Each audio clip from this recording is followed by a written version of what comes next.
All right, so we are live. Hi, everybody. Welcome to the Wealthy Warrior Leaders podcast.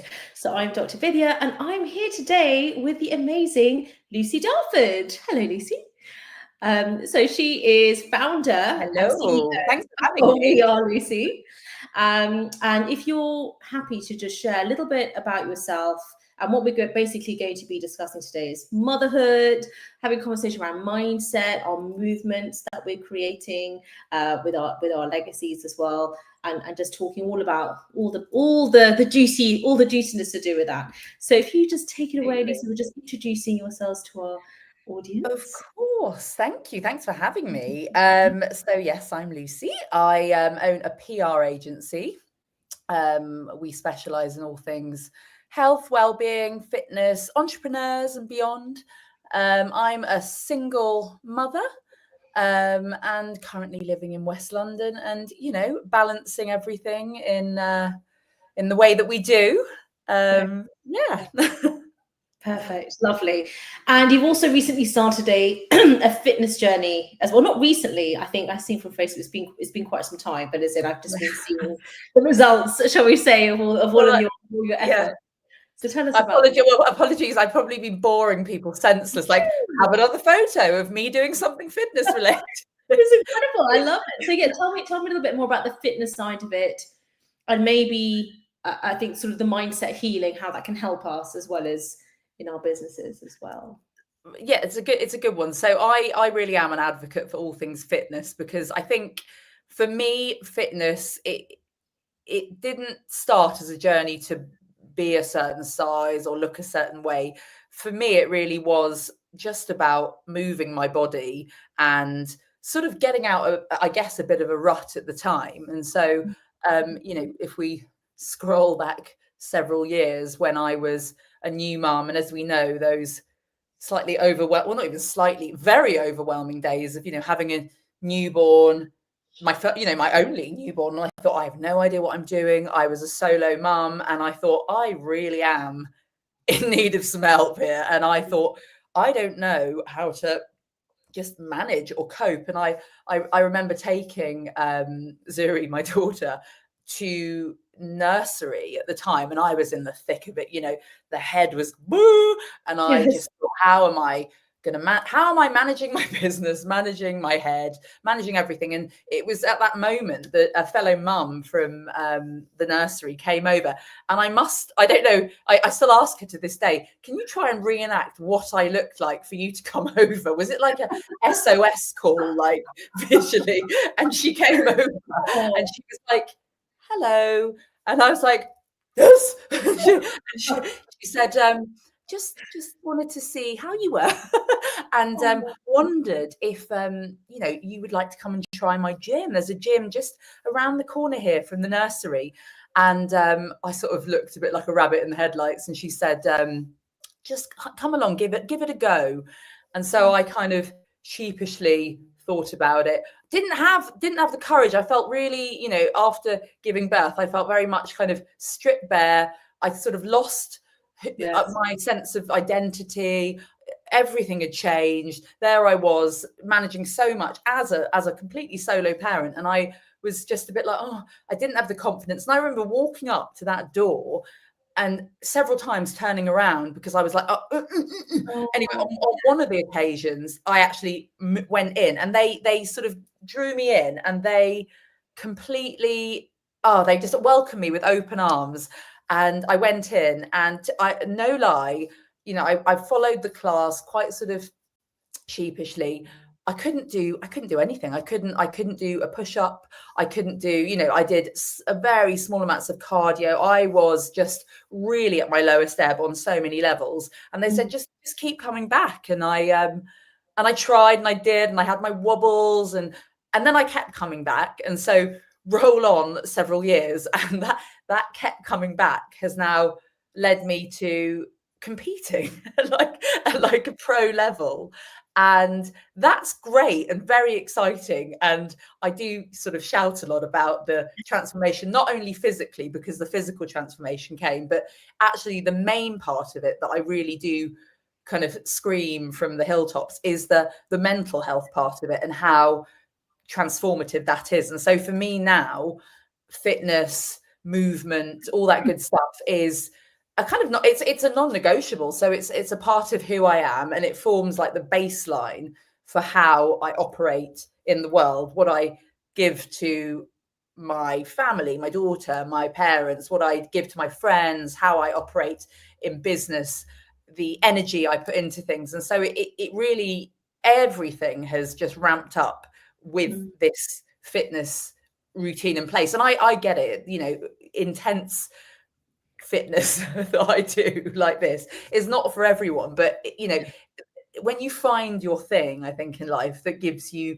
great joy and great sort of stability, I think it's hugely transformative. And so that is my journey, and that is why I am sitting here talking to you in my jacket, and I may as well throw away all my other clothes, because that's really what I do, and it gives me such a buzz and a joy. So that's my journey.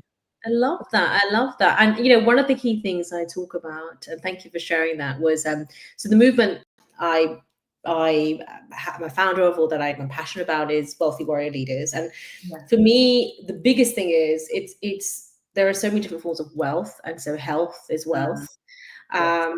But also it's not just exactly as you said, and obviously we want our physical health, but it is the mental health. It's almost like that has to come first in order to then have the physical. And then like leading, would you say, I always say like the leadership starts from within, and then our family, and then our business. And what do you feel about that leadership from within? I think that's a really good point, because I think until you have created a kind of stable inside situation, whatever you want to call it, I don't think anything else, nothing's going to work, or ultimately it may fall apart. So, you know, for me, there have been times in my life, we're talking years back to when I was, you know, sharing about having a newborn, etc. You know, there were times that I had large amounts of money, but then that didn't necessarily come with the stability inside, or the healed sense of self that I possess today. And so inevitably that, you know, faltered along the way. I lost that at one point, but in order for me to regain that and regain all the other facets that you mentioned, I had to ensure that I formed a stable core, a stable me.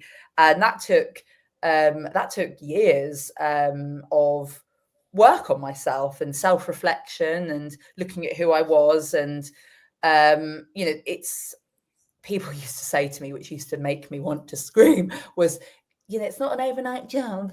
And I'm like, is there not something that I can take that will just make me better, and as in, you know, make me, you know, comfortable, you know? And actually there's not. Sorry. There's no medication or jab. It really is putting in the work, putting in the effort. And so I think that is kind of, I guess, sort of echoes the fitness side of things. You know,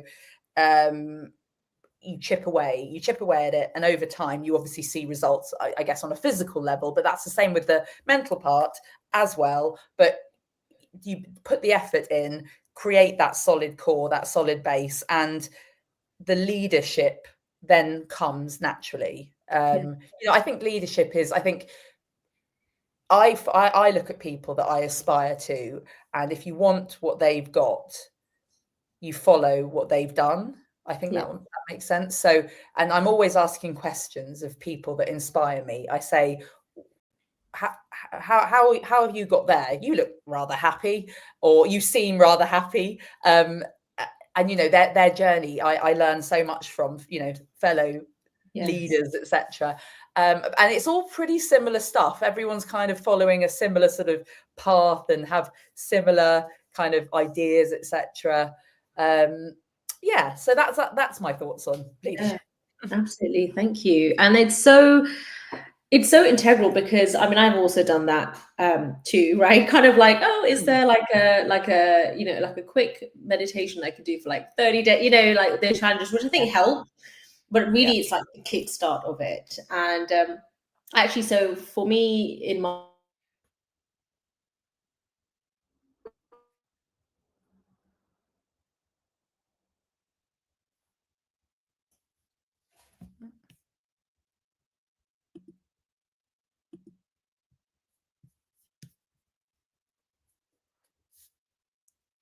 Oh, hello.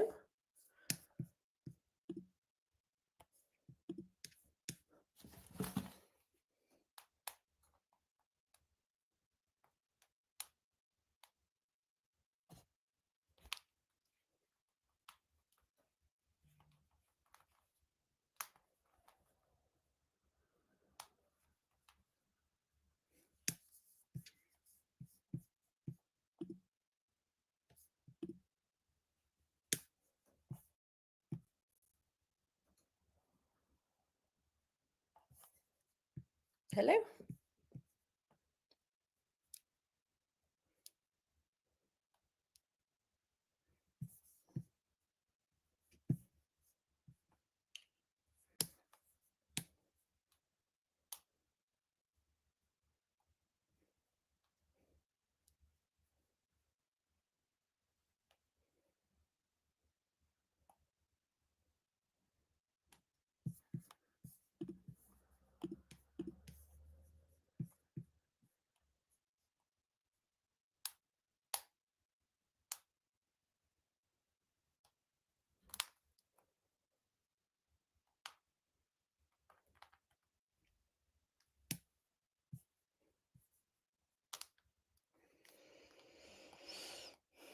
Hello. Hello. Oh, you're back. Oh, Hello. sorry. I'm not the joys of technology. Sorry about that, everybody. And also, Okay. it's going to come on to what I wanted to talk about, which is traits of a leader, including persistence with the Wi-Fi. But yeah, exactly. In terms of it's not an easy road. And I mean, it is like, oh, the Wi-Fi is not working. What we're going to do in this situation, and is it going to be a victim mindset of like, oh well, I tried it, it's already so hard, and blah, blah, or like, come on, like, do we want this or not? So I think it is literally in those moments and like of, okay, I have a choice now. Yes. Like this can either be my story, and there's nothing wrong with that story. This is how far we've come to, like, so meeting it with a place of wholeness of like where we're at. Yes. Actually, like, yeah, I know there's more, and there's nothing to show for that right now in like the material world we live in, but I can feel it, like I feel it here, right? And then leaning into, okay, creating the life that we want, which is what you were mentioning. You mentioned happy, finding those that have what it is that you're seeking on the outside, right? Like, okay, this looks good. I'm passionate about that too. Oh, I love how they're expressing that, right? And maybe I can do it in that way, right? Which is how I started like my coaching business, or became a doctor, or for UPR, or communications agent. Like you find like a vehicle, and it's like, okay, this feels good. I like it in here. It's like a test drive. But ultimately, there takes the knowledge work of like everything in business and marketing and your art, right? Your mastery, like me going to medical school, etc. And then there takes which I call the real work, which is the inner work. Right. So Absolutely. Would you agree with that in terms of the inner work? Yeah, absolutely. I mean, it's interesting, you talk about the Wi-Fi situation, etc. And ultimately, I think, and whatever you do in life, to do that inner work is so key, because, I think back to how I initially sort of faced life and took on certain situations, and there was a time when everything seemed just too much, too problematic, etc. And I'd really sort of get stuck in sort of cycles of, oh my god, slight it was a bit self-defeating, the kind of woe is me. Life is it's challenging, it's beautiful, but it's got some immense curveballs. You don't know what's going to happen next. So the best thing that I ever did was actually take the time, and even to this day, take the time and continue to self-reflect, to work on myself, to engage in certain ways and means and activities, whatever it may be, where I'm, growing myself as a person. Because everything else, all the qualifications, all the PR, all the mothering, all the directing, none of that is going to work unless I'm whole and present. none of that will actually work. So I need to really make sure a large focus on what I do throughout my life to face the curveballs, to face the, you know, the interruptions, whether it be Wi-Fi or whether it be something massive. I've had something recent that has completely, well, it floored me, but it was a situation that perhaps 10 years ago I would have dealt with incredibly differently. It would have been a real downfall for me. I would have turned to unhealthy behaviors. I would have processed the information completely in a harmful way. Whereas this time I am doing it's completely different. And all that sort of inner work that you talk about is it has put me in a great position, in good stead. So, I am able now to be the good mother. I am able to be the good friend. I am able to be the good, colleague, boss, whatever you want to call it. So the inner work is so key, and I've got so much time for it. And yes, the fitness is part of that, but there are other things that I am a huge believer in, whether it be therapy, meditation, things that nourish your soul, that allow you to, look at yourself a little more. Because I needed to do some serious looking at myself. And, I even, a couple of years back, I said, okay, lovely to have nice treats that we spoke about before. I've worked really hard. I'm going to get that handbag or whatever it may be. But I actually said, what I'm going to do is, a few years ago, I said, I'm going to take this chunk of money and I'm going to put myself into intense therapy for a year. And I'm going to turn up every single week and put myself through the mill. I wanted somebody to really dig deep, because I wanted to enter my 40s in the best place possible. So here I am, and here I am. But it doesn't stop. I don't think it ever stops. I don't think it's ever like, okay, I've paid for my therapy, I've done some sound baths, and I am good. No, it's a constant process, and a constant you just got to keep topping up. It's like with something. And so that's now how I try to lead my life. And one of my things I also say is, we are fallible. We're not robots yet. But we are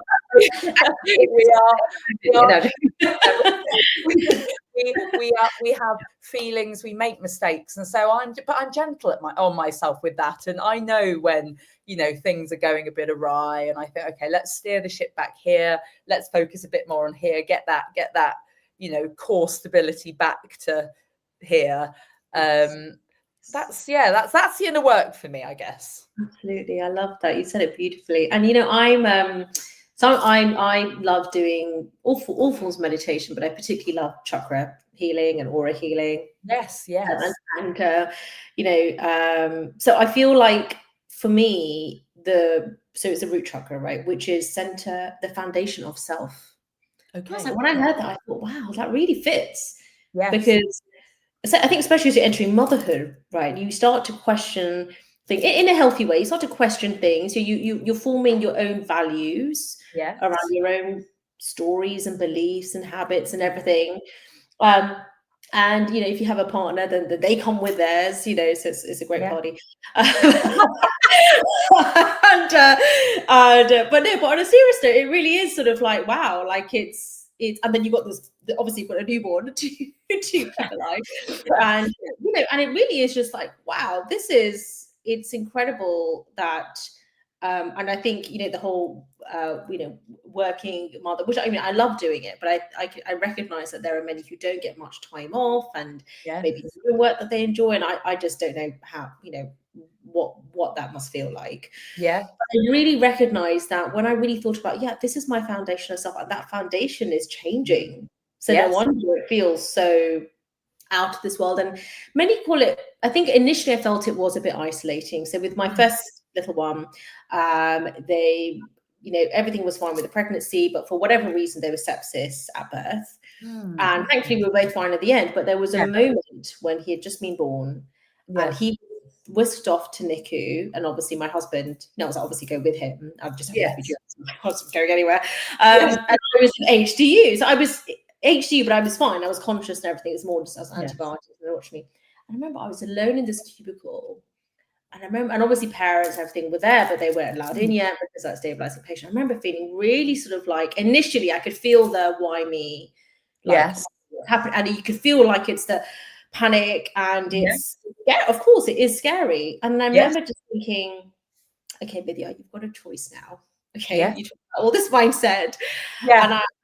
And so this is, it's not that the universe is testing you. I don't think it's that cruel, but more just kind of like, like you have a choice now. Like, you live, this is what leap of faith is, right? Whether you want to in a religious form or not. I am very spiritual. So I was like, you've got to take the leap of faith. You can choose the fear road, which I mean doesn't go anywhere. It just gets worse and worse.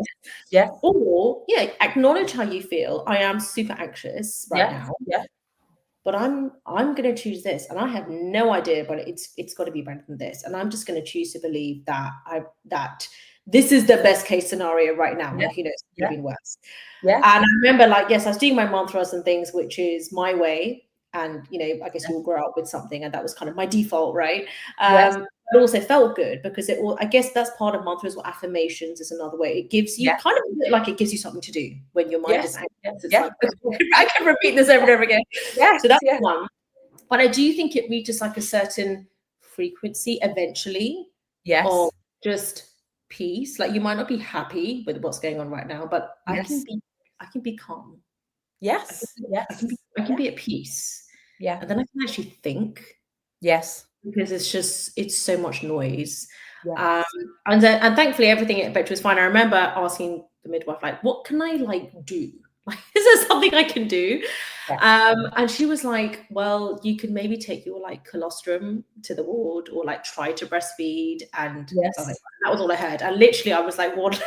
And they were like, you're like, like, you can't come in here, and like we just a complete mess, like just a horror movie. And I was like, I just latched onto that, and literally was like, I would like knock on the door. Hello, I have my colostrum. Like, my husband's coming to deliver. But I mean, but honestly, jokes aside, I was so like, I'm just going to treat this as if this is gold. That for me, this is like gold. And if it doesn't come out, that's fine. I'm just going to nuzzle and skin to skin. And I'm just going to act as if, but not pretending that this is so deeply nourishing and healing for me and for me and for the baby. And that this is working.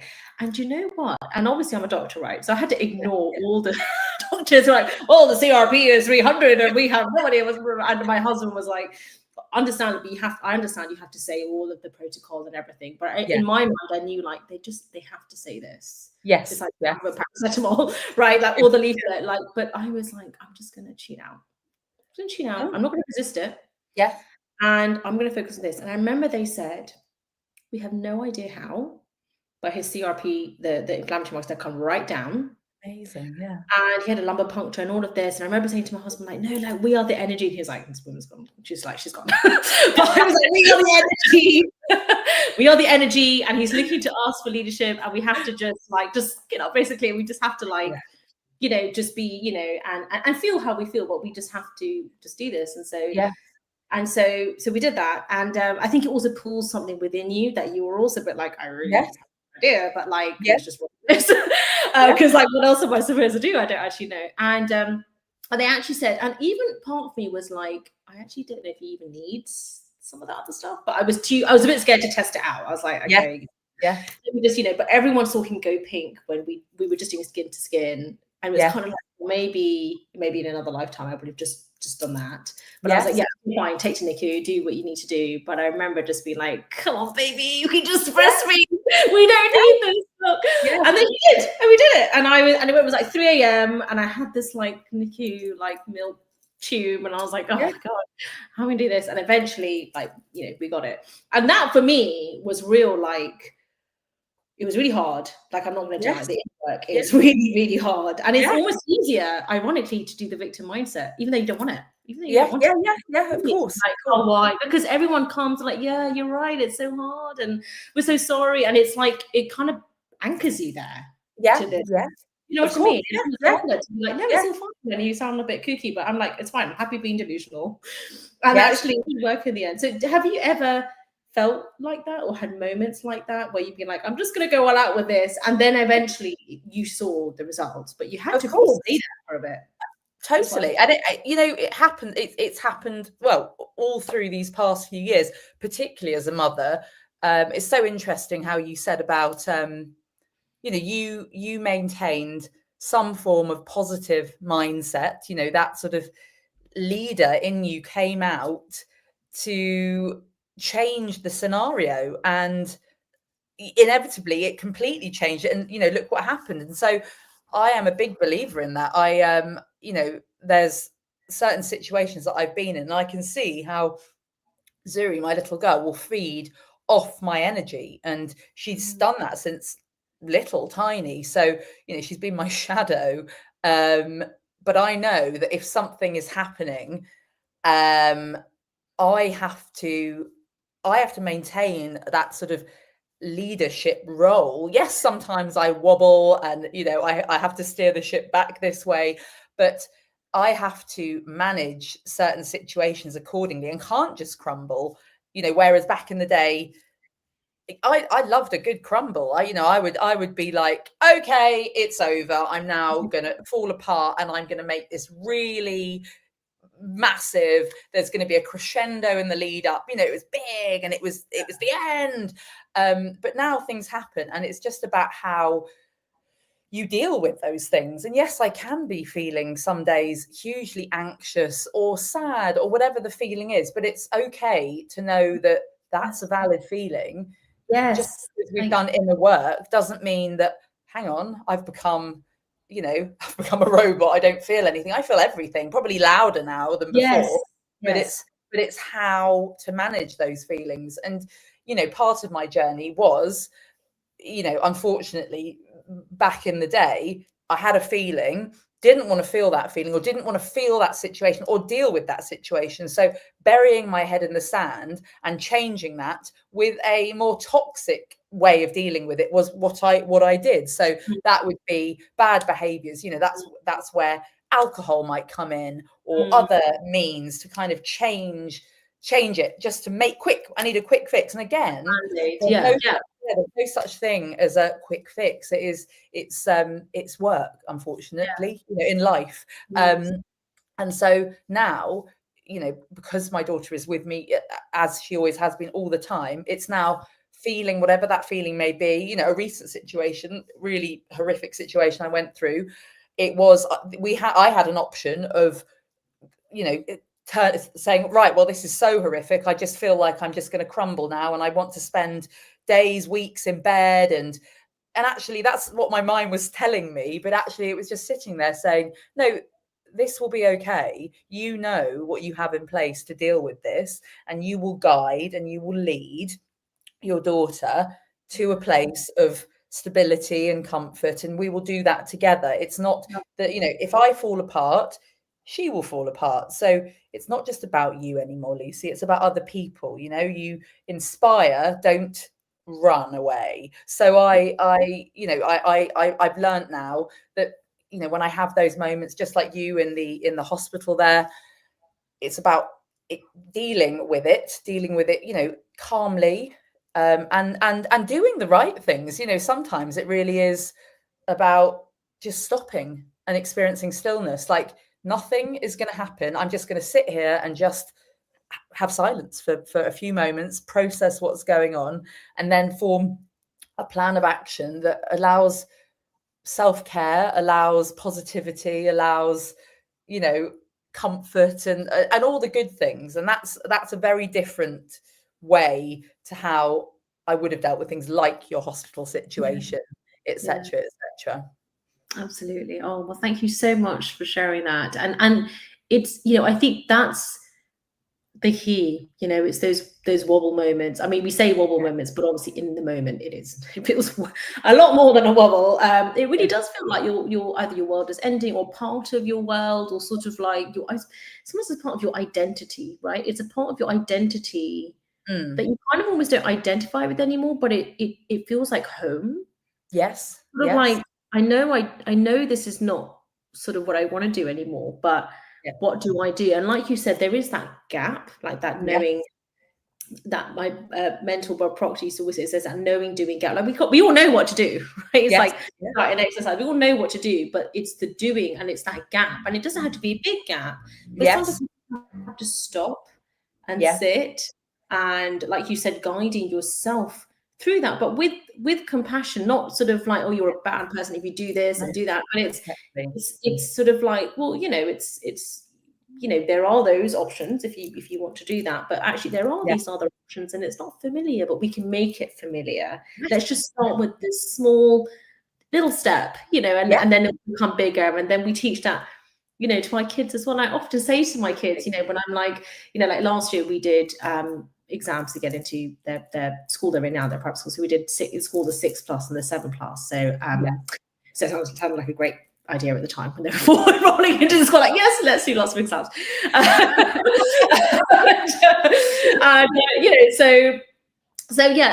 but it really actually was a great opportunity, shall we say, for growth mindset, because I had to be really careful, and my husband, to sort of be like, well, we want to aim high, and you know, you all know the game of life. Like, it doesn't really matter, like what school you go to, and what the grades are, right? And what the school you went to, which, you know, I loved. But they're, you know, at the time you're worrying so much, and they're looking back thinking, do you know what, Vidya, like, you'll be fine, don't worry. If you mess up that exam, but it's not really. It's kind of like, okay. Well, I remember several times saying, okay, it's not about the grade, but it also is. It's not about the grade, but you know, it is also the effort for you. Like, don't do it for me. Don't do it for the school. But like, don't you want to know that you did your best, but your best having had sleep, and you feel good about yourself now, like you're whole now.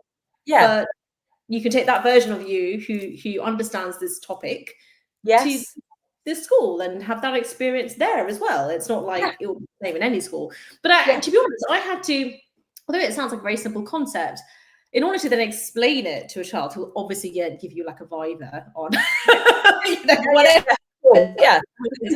questions, and then you think, why did we bring this up?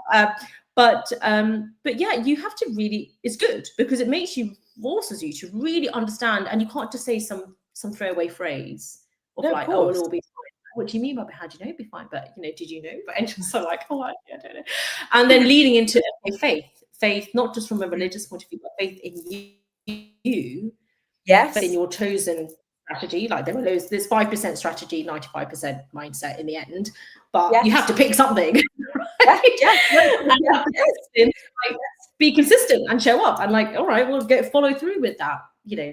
So I'd love to know with motherhood, through the challenging times when, you know, we haven't quite got the answer yet, we're like trying to figure it out, and we're in the moment where it's like crisis, but, you know, have to make, you know, chicken curry and do homework, and it's still on your mind. So there is an energy slight drop. We know that it's not about toxic positivity, right? Like, everything's fine and I'm a clown, but kind of like, actually it's, you know, I've had a really tricky day. And I do tell them, they're not my therapist, but I do just say all feelings are valid. And, you know, tonight when we journal, I'm going to journal on that and meditate on that.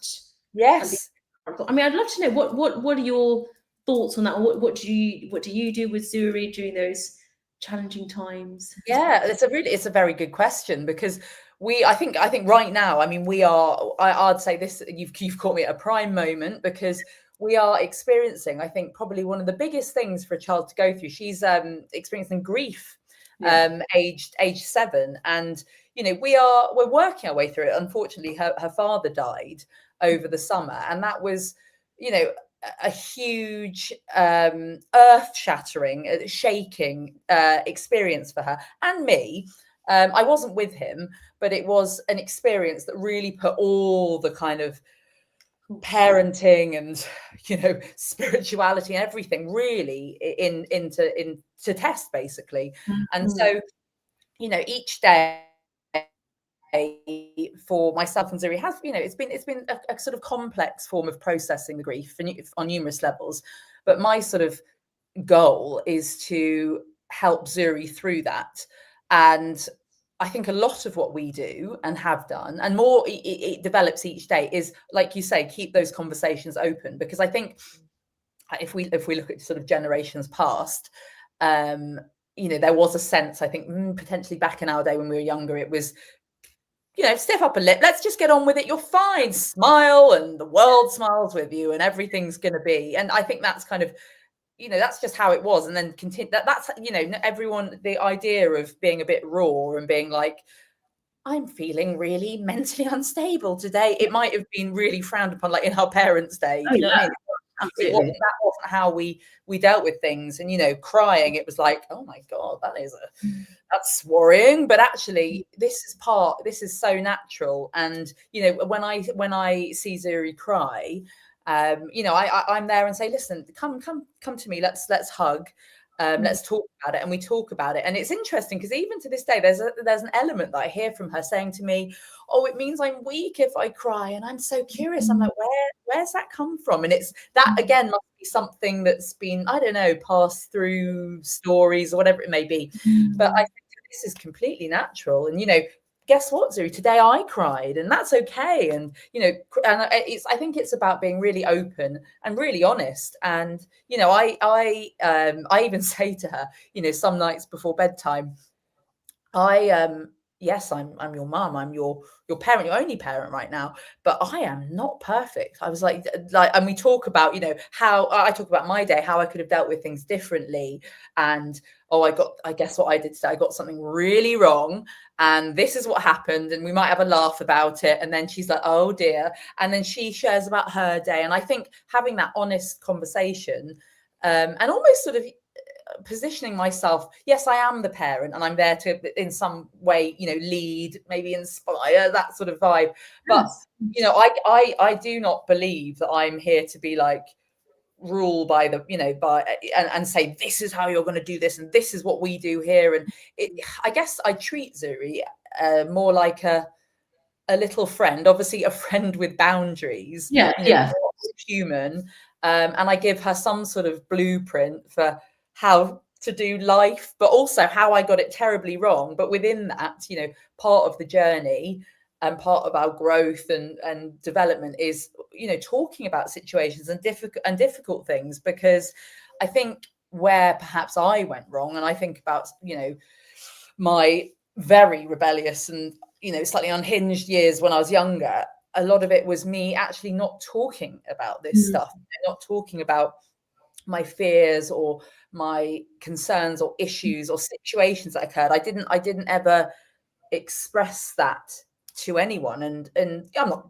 blaming anyone for it. It's just how it was, and that space wasn't available to me at the time. So I really think there is a huge importance of talking, opening up. I love the fact that you journal with your kids, because I think that's lovely. I mean, we don't necessarily write things down, but we certainly talk and openly kind of express our day, etc., or what we've got coming up. So I think that is so important. I think that is also a huge blessing of modern day life, as terrifying as it is fast becoming. I think actually I do glean the key elements of social media or whatever, of hearing of stories of journaling, talking, and the importance of that, and the how healing that is for a child, just in life, and when they're going through something really intense.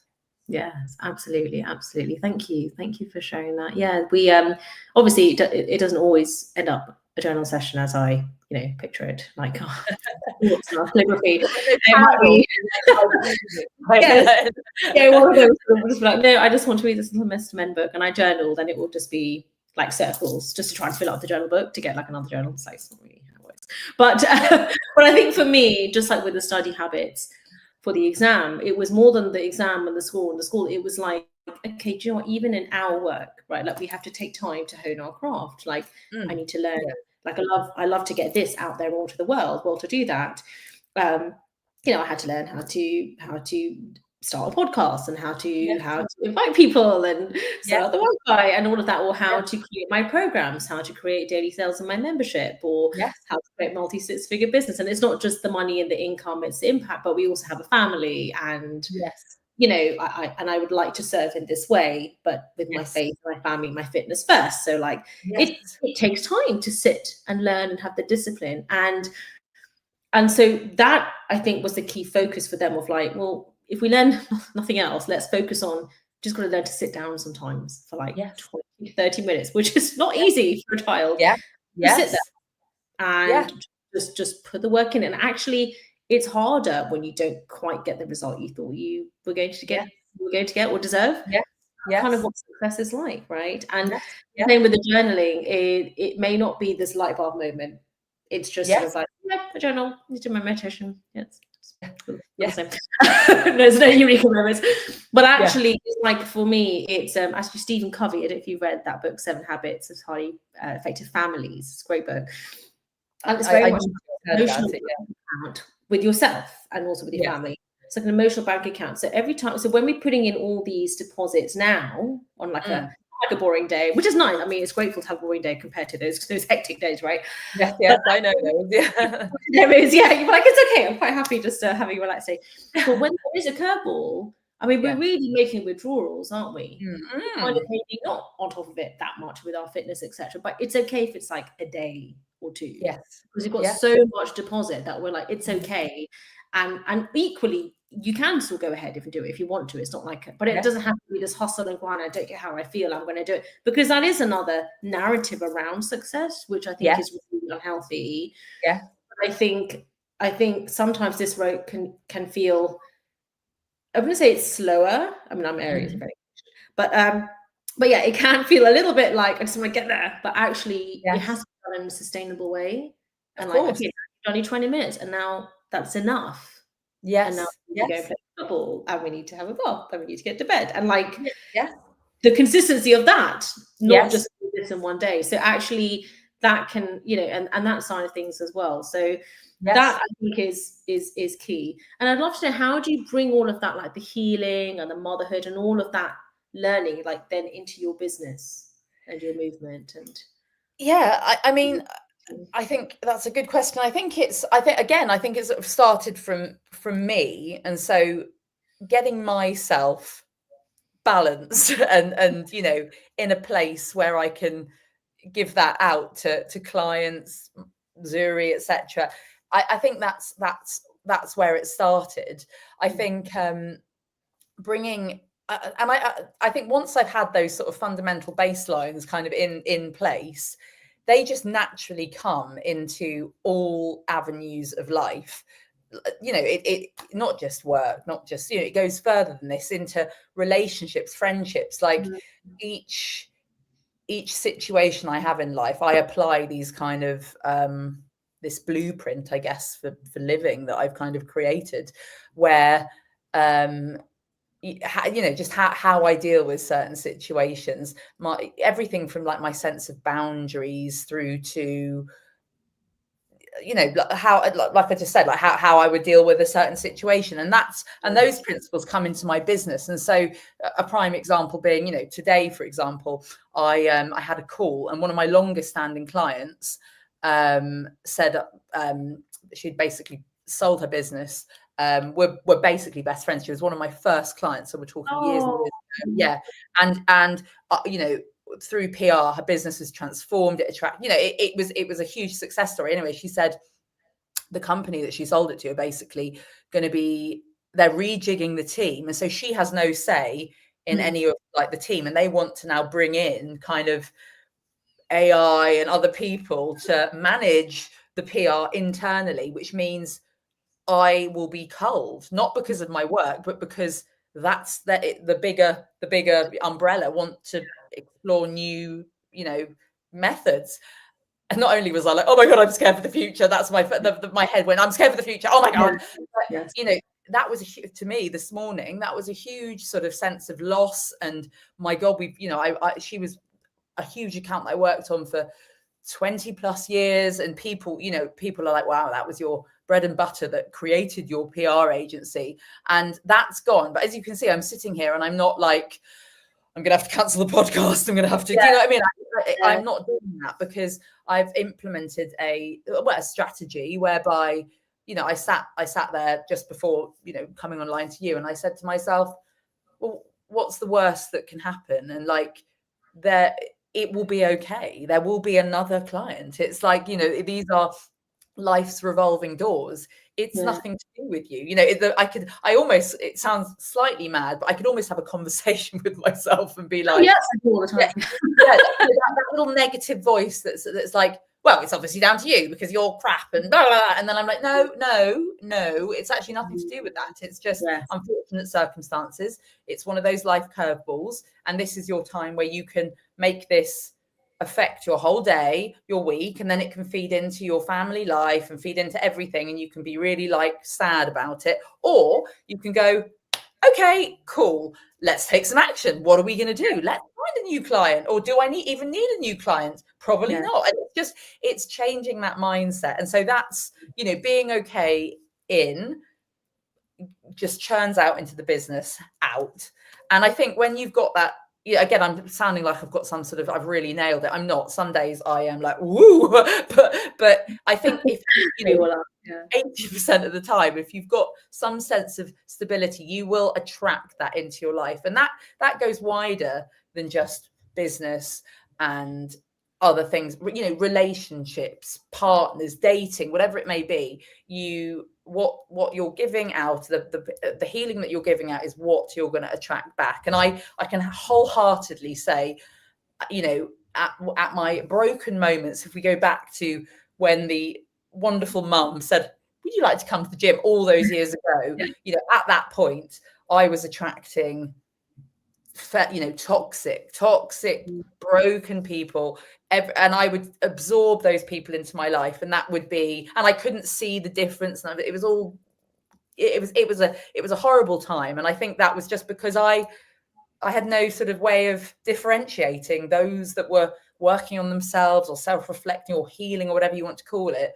So, and that's the kind of energy I attract. Whereas now, in being to some extent or going through a process of healing, you that just kind of emanates into all areas and you attract back. So I have every faith that at some point I will have, as I do, I just have another lovely client of a similar kind of balance that will come into my ether. So absolutely, of course, absolutely. And I think for me, it's all a perspective shift, isn't it? It's again the fear road, which we all have. This is how we all have the same mind. Obviously, we all work on it differently, but we have the fear road of like, oh, it's this, it's going, and it kind of spirals and this, and it affects each pillar of our life: health, wealth, and family.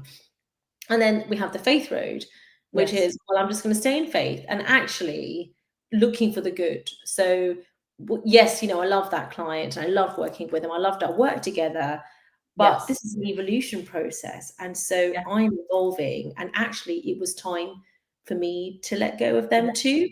And it just came in this way. It was presented in this way. And actually the best way, because it's a huge success story and they've sold the business and this huge, long testimonial, right, of the incredible services that they never actually wanted to let go of. It's just changed. And actually, I mean, yes, I do use AI, but I don't think AI is for everyone and for everything, but it has a role to play. But I think that, you know, sometimes it's, and that doesn't necessarily mean that, oh, now we need to all start using AI for PR, because I don't actually think that's necessarily the right way. Otherwise, everyone's like vanilla, right? Everything's the same. But I just think that it's interesting. It's very interesting because this is now my opportunity to show why, you know, why they need We Are Lucy, right? This is my opportunity to really show that, because clearly people need to know that. And equally for me, you know, I remember Bob Proctor used to always say, you know, competition is for amateurs, right? But professionals collaborate.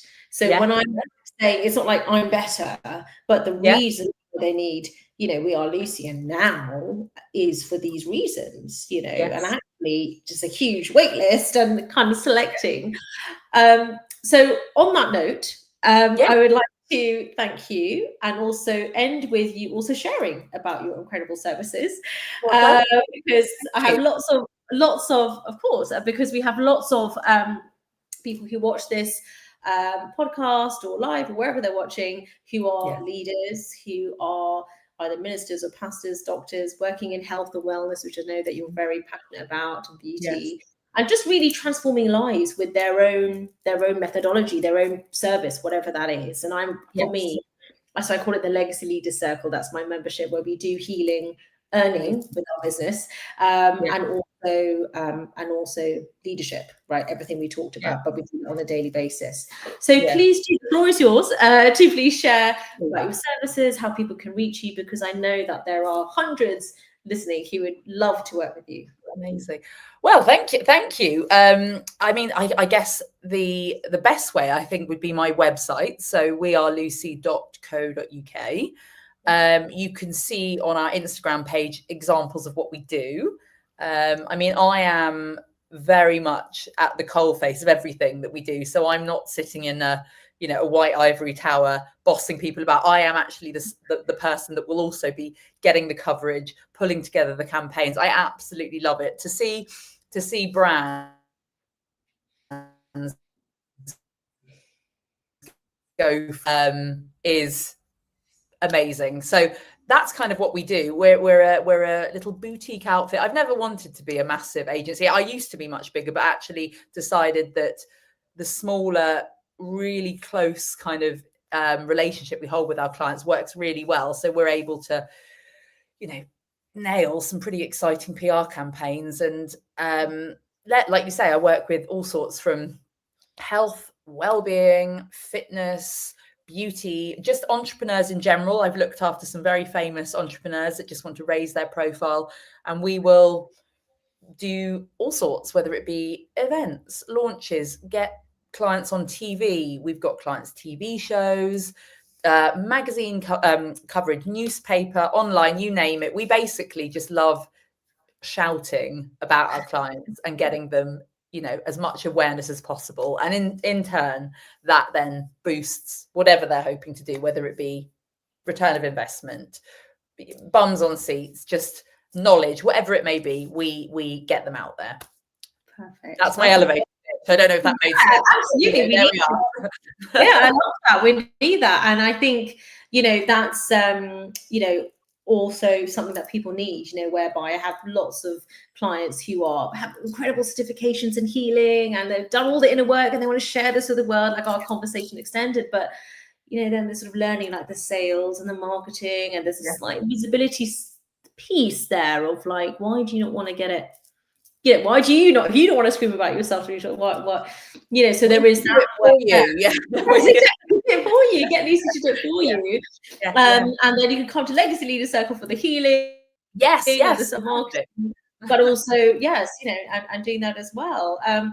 So brilliant. So I will be in touch with you, Lucy, because I have some ideas. I have some ideas, but on that note, also, if you do want to join Legacy Leaders Circle, there is a link in the comments. So this is very much about service, family, but also finances, right? Like our business, so getting into multi-six figures and beyond, or whatever your goal is, but doing it as a calm, balanced, phoenix risen, as Lucy and I have been talking about, leader. Amazing. That you already are, but you just don't quite realize, and as Lucy said, you can't quite see it.